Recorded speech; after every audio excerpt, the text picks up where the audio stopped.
जय हिंद दोस्तों। India Maldives controversy में सबसे ज्यादा फायदा उठाने वाला देश एक ही था, वो था चाइना। चाइना से इन्फ्लुएंस्ड मोहम्मद बिजौ ने इंडिया आउट कैंपेन रन करके इलेक्शन जीते और इलेक्शन जीतने के बाद उन्होंने अपनी सरकार बनाई और सरकार बनते ही उन्होंने इंडिया से रिक्वेस्ट की कि जितने भी मिलिट्री पर्सनल्स इंडिया के मालदीव में स्टेशन है उनको इंडिया विड्रॉ कर ले। ये मोमेंट इंडिया के लिए काफी डिसअपॉइंटिंग था, बट अब मालदीव्स के फॉरेन मिनिस्टर खुद इंडिया में आए हैं 3 दिन की विजिट के लिए, ताकि जो दोनों कंट्रीज के बीच में रिलेशन अनस्टेबल हुए थे उनको फिर से स्टेबिलिटी की तरफ लेके जाया जाए। बट एग्जैक्टली मालदीव्स के दिमाग में क्या चल रहा है ये जानना हमारे लिए काफी ज्यादा जरूरी है।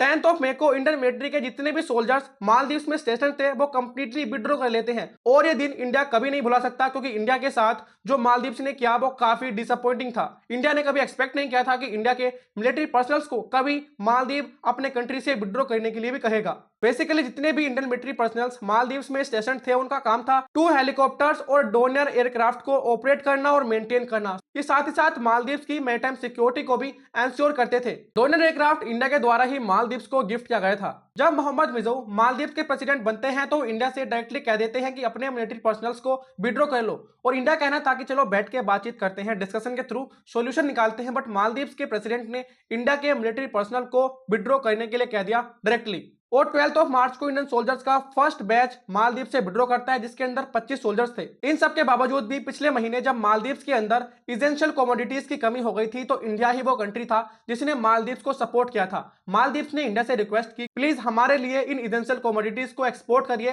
ताकि हमारी ये अर्जेंट नीड को फुलफिल किया जा सके, और इंडिया ने मालदीव की रिक्वेस्ट को रेस्पेक्ट किया और इन इसेंशियल कमोडिटीज को एक्सपोर्ट कर दिया मालदीव्स को। ये चीज दिखाती है कि भले ही इंडिया का दोस्त हो या दुश्मन, बट इंडिया हमेशा ही अपने नेबरिंग कंट्री की हेल्प करने के लिए तत्पर रहता है। मालदीव के फॉरेन मिनिस्टर इंडिया आए हैं 3 दिन की विजिट के लिए, ताकि जो रीजनल सिक्योरिटी इश्यूज हैं मालदीव्स और इंडिया के इंडियन ओशन में उसके बारे में बात हो। देखो, चाइना के आ जाने से इंडियन ओशन खुद ही एक ऐसा पॉइंट बन चुका है जहां पर मिलिट्री कॉन्फ्लिक्ट हो सकते हैं। चाइना के आ जाने से इंडियन ओशन में डिस्टरबेंस और ज्यादा बढ़ने के चांसेस है, बट यहां पर मालदीव्स के फॉरेन मिनिस्टर खुद इंडिया में आके बात कर रहे हैं कि जो रीजनल सिक्योरिटी है दोनों कंट्री की उसके बारे में बात करें। मालदीव्स के फॉरेन मिनिस्टर मिस्टर जमीर एस जयशंकर से काफी बड़ी बड़ी बातें करते हैं कि इंडिया और मालदीव्स साथ में मिलकर अपनी रीजनल सिक्योरिटी को और ज्यादा प्रायोरिटी दे सकते हैं। बट मिस्टर एस जयशंकर ने अपनी ओपनिंग रिमार्क में एक बहुत इंपॉर्टेंट बात कह दी कि दोनों कंट्रीज के बीच में जो रिलेशन होते हैं वो म्यूचुअल इंटरेस्ट और रेसिप्रोकल सेंसिटिविटी पर बेस्ड होते हैं। बट मालदीव्स ने जो किया वो इंडिया के इंटरेस्ट के कंप्लीटली अपोजिट था, और रिसेंट ईयर्स में मालदीव्स ने अपने इकोनॉमिक और स्ट्रेटेजिक टाइज को चाइना के साथ और ज्यादा इंटेंसिफाई कर लिया है। As we know that China Asia की लार्जेस्ट इकोनॉमी है और इसी के वजह से चाइना बहुत सारे कंट्रीज को लोन देता है, उनको डेब्ट ट्रैप में ही फंसाता है।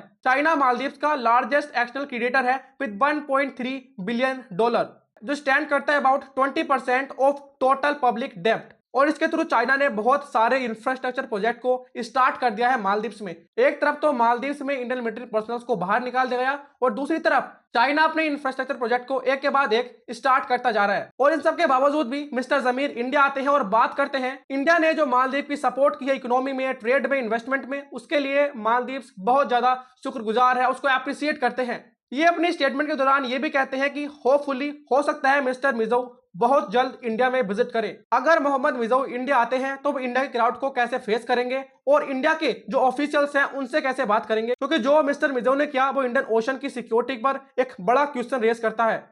बट अब हम ये नहीं कह सकते हैं कि इंडिया और मालदीव्स के बीच में अब कुछ नहीं रहा, सारे रिलेशन खत्म हो चुके हैं। ये कहना काफी गलत होगा, क्योंकि जियोपॉलिटिक्स में चीजें कभी भी चेंज हो जाती हैं और इसका सबसे बड़ा एग्जांपल है यूएसए। यूएसए अपने इंटरेस्ट के लिए कभी कभी उन कंट्रीज को भी सपोर्ट कर देता है जो इंटरनेशनल लॉ को वॉयलेट करते हैं। भले ही मालदीव्स ने एक कड़ा स्टेप लिया हो अगेंस्ट इंडिया, बट इससे एज सच इंडिया पर कोई बड़ा इंपैक्ट नहीं पड़ा है। इसके जो नेगेटिव इंपैक्ट हैं वो मालदीव्स को ही फेस करने पड़ेंगे, और इन्हीं चीजों को लेकर मालदीव अब कंसर्न है। मोहम्मद मिजौ इस चीज को फील कर रहे हैं कि इंडिया के बिना मालदीव्स काफी ज्यादा नुकसान में जा सकता है। दैट्स व्हाई ये फिर से अपने रिलेशन को इंडिया के साथ स्ट्रेंथन करना चाहते हैं। आपका इस बारे में क्या ओपिनियन है? क्या इंडिया को मालदीव के साथ फिर से हाथ मिला लेना चाहिए, या मालदीव से कुछ दूरी बनाकर मालदीव को यह याद दिलाना चाहिए कि मालदीव ने जो किया वो कंप्लीटली गलत था?